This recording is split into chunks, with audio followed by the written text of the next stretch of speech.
राज्यासाठी काय मागितलं? मी दर्शन घेतो, कारण देव सगळं बघत असतो. ज्या पद्धतीने आपण पाहतोय कायदा सुव्यवस्थेचा प्रश्न कुठेतरी निर्माण झालाय. सरकारमधील मंत्री धनंजय मुंडे यांच्याच विरोधात भाजपमधल्या मंत्री आंदोलन झाले. तर सगळ्याकडे कसं बघताय मंत्री? नाही, एक दिसतंय सगळीकडे की गेले 5-7 दिवस सरकार सुट्टीवर आहे असं वाटायला लागलेलं आहे. कारण कायदा सुव्यवस्थेचा प्रश्न आहेच. आपण पाहताय जी उत्तरं परभणीबद्दल, बीडबद्दल दिली होती, कुठेही त्याच्यावर काही कारवाई पुढे झालेली नाहीये. जे आम्हाला सांगितलं होतं की टाइम बाउंड कारवाई होईल, तसं काही झालेलं नाहीये. आणि एक आपण पाहताय साधारणपणे मुंबईत देखील पर्यावरणचा जो ऱ्हास झालेला आहे, आपण पाहताय धूळ आहे हवेत, स्मॉग आहे, फॉग आहे, कोणाच काही माहिती नाहीये आणि ह्याच्यावर उत्तर कुठूनही येत नाहीये. तसंच पाण्याचा प्रश्न सगळीकडेच उद्भवलेला आहे. अनेक हाऊसिंग सोसायटीज असतील, चाळी असतील, तिथे पाणी अजून पोहोचत नाहीये, जो प्रेशर असायला पाहिजे ते नाहीये, पण उत्तर द्यायला कोणीच नाही.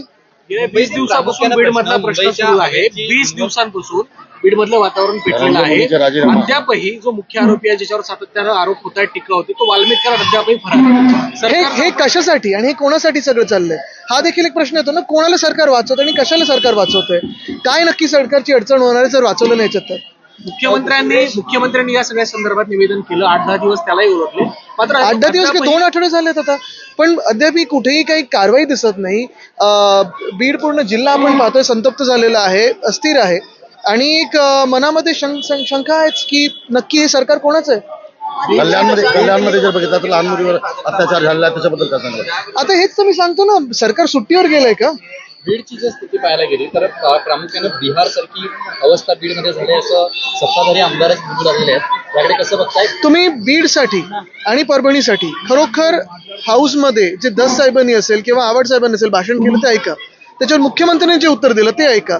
त्या मिनिटाला मला वाटलं होतं की मुख्यमंत्री काहीतरी कारवाई करतील, पण अद्याप कुठेही काही कारवाई झालेली नाहीये. नक्की सरकार कोणाला घाबरतं, कशासाठी हे सगळं लपाछुपी चालली आहे, ह्याचं उत्तर मिळालं पाहिजे की सरकार सुट्टीवर गेलंय. आदित्यजी, आपण पाहिलं असेल गेल्या काही सत्ताधारी पक्षामधल्या आमदारांनी जे वक्तव्य केलं, मला त्याच्यात जायचं नाही. मला वाटतं त्याच्यात असून मी तरी पूर्ण ती बातमी पाहिलेली नाही म्हणून मी त्याच्यावर काही बोलू शकत नाही. मुंबई प्रामुख्यानं मुंबईच्या ज्या पद्धतीनं प्रदूषण झालेलं आहे या बाबतीत महानगरपालिका रोज सातत्यानं रस्ते धुणं असेल किंवा वॉटरच्या माध्यमातून सगळं जे काही वॉटर स्प्रिंकलर किंवा रस्ते धुण्याचं काम आहे ना, ते परत प्रेशर टाकते पाण्यावर. जिथे बिल्डरांवर कारवाई व्हायला पाहिजे ती अजून झाली नाहीये. आणि हेच जे मी मागचे जे मिंदे सरकार होतं, जे बिल्डर कॉन्ट्रॅक्टरचं होतं, तसंच हे भाजपचं सरकार आहे का की काहीतरी वेगळं आहे, हे भाजपने दाखवणं आम्हाला गरजेचं आहे.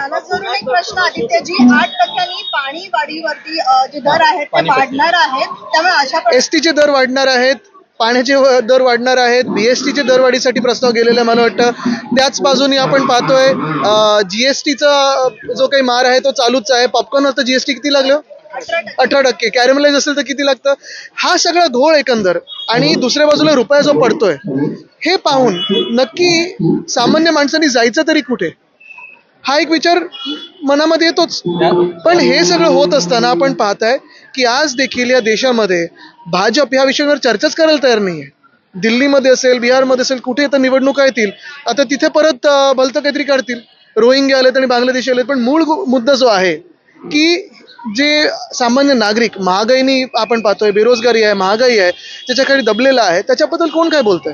त्यालाच धरून जे लाडक्या बहिणीला 1500 रुपये दिले होते तर या टॅक्सेसच्या माध्यमातून वसूल केले जात आहेत आणि 2100 कधी होणार?